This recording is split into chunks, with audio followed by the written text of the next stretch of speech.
選手の中でどういうピッチャーと対戦してみたりしましたか？いろんな選手をこう並べたんですけど、今なんかジャイアンツでもアンダースローのピッチャーがいるんですけど、これ誰って打つんだろうと思って。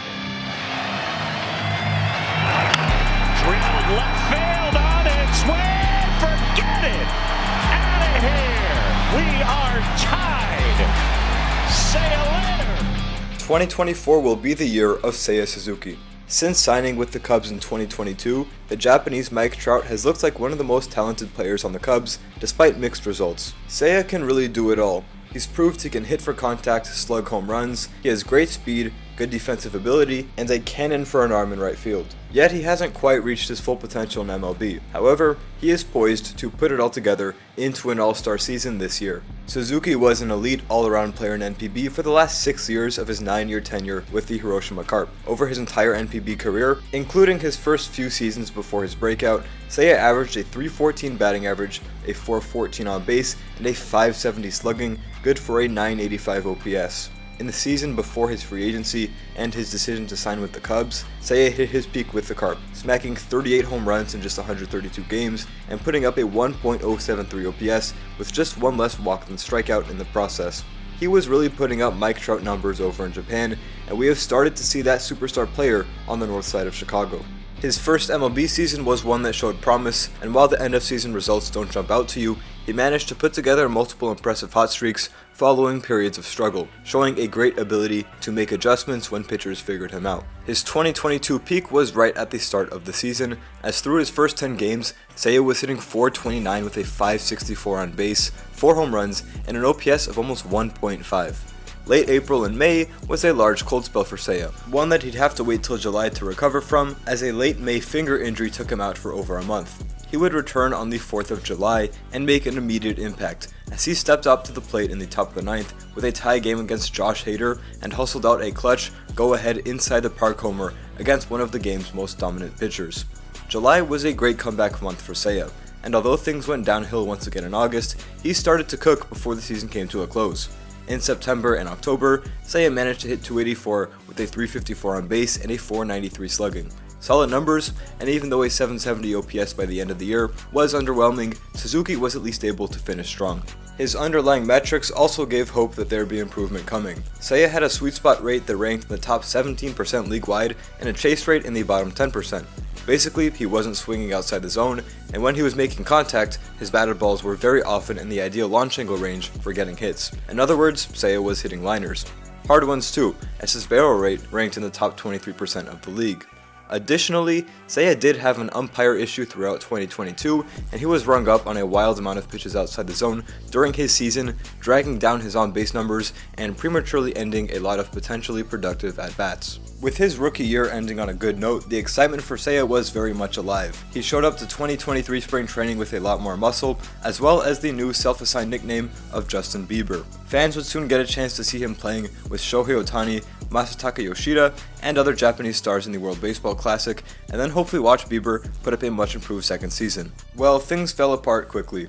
In the spring, Seiya suffered an oblique injury, forcing him to withdraw from the WBC, as well as missing the first couple of weeks of the season. Once he got going though, he played very well. Seiya crushed a homer in his first game off the IL and had an OPS of .872 through May. This looked like the second-year breakout everyone was hoping for, but just like in his rookie year, his early success would not last. In June, things took a big turn and Seiya absolutely tumbled, putting up a pathetic OPS of .475 in what had to be the worst month of his baseball career. July was better by comparison, but still well below par, as his season numbers dipped below the league average.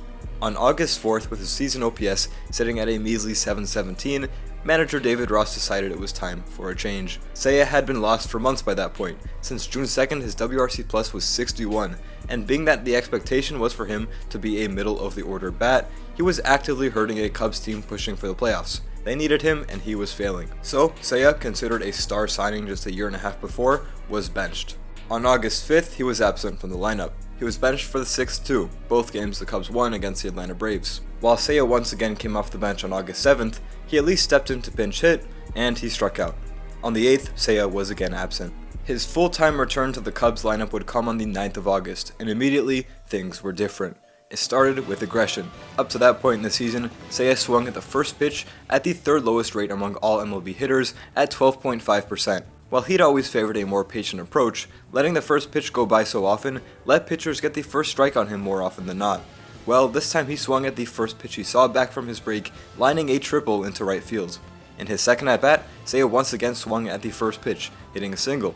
In the top of the ninth, he welcomed Adam Ottavino into the game by hitting a 112-mile-per-hour frozen rope into Citi Field's outfield seats. While the Cubs lost, Seiya's return game at Citi Field set the tone for the rest of his season. From this point onward, he was a new player. Through the rest of August, Seiya hit .333 with an OPS north of 1. This was his best month in MLB up to that point, but September would be even more dominant.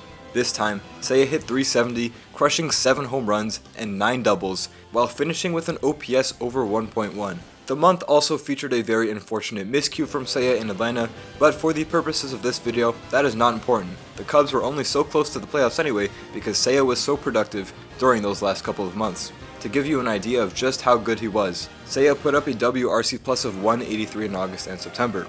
There were only 2 hitters who posted higher marks, Marcell Ozuna and the second place MVP finisher Mookie Betts. Finishing behind Seiya were 2 guys you may have heard of, named Bryce Harper and Ronald Acuna Jr. He was second in OBP only to Mookie, and second in slugging to only Ozuna. Seiya's end-of-year numbers were unrecognizable from what they were mid-season. He ended up slashing .285, .357, .485 with 20 homers and 31 doubles in 138 games. His end-of-season WRC plus of 126 put him on par with stars like Julio Rodriguez and Bo Bichette, all after not even being good enough to start as recently as early August. Now, 2023 was most of the way there to the all-star quality Suzuki season we've all been wanting to see, but there's still another gear to unlock. If Seiya could do what he did to finish last year over a full season, he would be one of the best hitters in MLB. Another thing to look out for with Seiya next year is further defensive improvement. In 2022, Seiya was worth -4 outs above average, but in 2023 we saw a much more confident and capable defender in right field for the Cubs, and that led to him putting up 2 outs above average, a 6-out improvement. The hype for Seiya in 2024 has once again returned in full force, as he's focused on being that guy for the Cubs this season. His ascent has been great to see. He's a very likable player and he really makes you root for him, despite being very frustrating to watch at times, just because you know he's capable of being great, but during his cold streaks he tends to just look lost at the plate for weeks at a time.